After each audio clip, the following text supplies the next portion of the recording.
you guys may wonder, or you may not, where I've been, where the Project Hellcat's been. It's been a long time, and you guys know we've got a history of just tossing cars on this channel. I'm bad for it. So we bought this car. It's no secret to any of you guys who have been watching the video. This car has been the epitome of, are you buying someone's project or are you buying their problems? We bought their problems, right? The last video you saw with this car, we finally hit a decent pass. We went at 947 at 147 miles an hour, something like that, 2 years ago to this day. And I was gonna lie to you guys and film this video and tell you that I haven't taken it to the track yet, but I did today. 2 years ago, from the day that it ran a PB and then fragged the transmission. So since then, you guys saw a couple clips last year. We were gonna do videos with the car. We swapped a Turbo 400 into it. We were trying to make it to Ontario's first drag and drive event. I'm not even gonna lie to you guys, that was a disaster. That sucked shit. This car with a 4,000 stall converter and a Turbo 400 was ass. And we really cobbled it together to get it done. But there's one thing that we learned as we were taking the car apart. This car was fighting us the whole time before because it was an absolute disaster. So we're taking the interior apart, taking stuff apart, and wiring's moretted together. Work was done so shoddy, it was no wonder that this car was fighting us all the time. So we came down to a decision that what are we gonna do? We're gonna strip this thing completely to nothing and rebuild it. So that's what we did. And just a month ago, this car was a steel shell. And when I tell you the only things that are on this car from the original car right now are the carpet, the shell, and the headlights, I'm not kidding. So we decided we're gonna rewire the whole car, fix all the wiring issues, all new harnesses, all new modules, and get away from all the problems. So what are you gonna do? What's the best modules and the best harnesses to get? And this did slow everything down because they're not easy to get and there's a long wait times.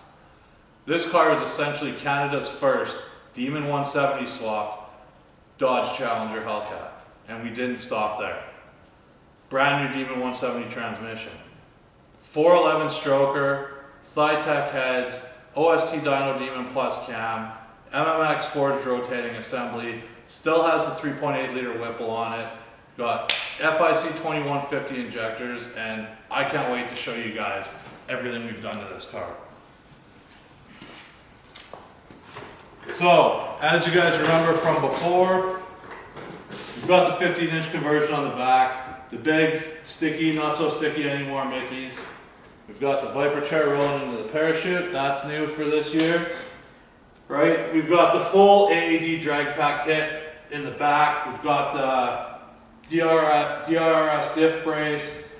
We've got the cradle lockouts up here, front skinnies of course, and under the hood, the carbon fiber Anderson composites hood, by the way.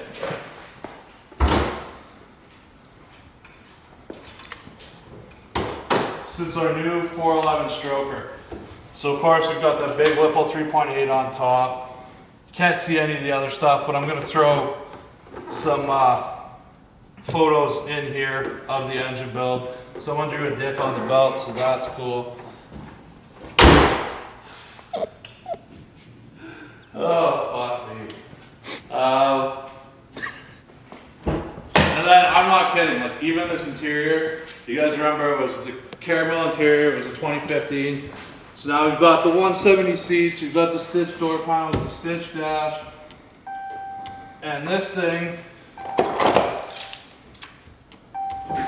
now being on a full Demon 170 setup, we've got full flex. So we've got the ethanol content in the cluster. We've got all the drag options like the trans brake, the line lock, all this stuff here. With everything essentially working. We've got to change the adaptive damping module, and that's screwing us a little bit. Other than that, I'm not going to lie to you guys, we've already had the car to the track today. That's going to be the next video. Did we set some personal bests? You're gonna find out, but I'm gonna tell you that this car has finally stopped fighting us, and it's really kind of a lesson in don't be afraid to start over when something's not going right, right? Just a month ago, like I said, this car was a steel shell. We're a month later. I drove this car 5 hours down here yesterday, no issues. We treaded it to the track, and it's been perfect. So I can't wait to start sharing the new build with you guys. Stay tuned for the next video. Thanks for watching, and I'll talk to you later.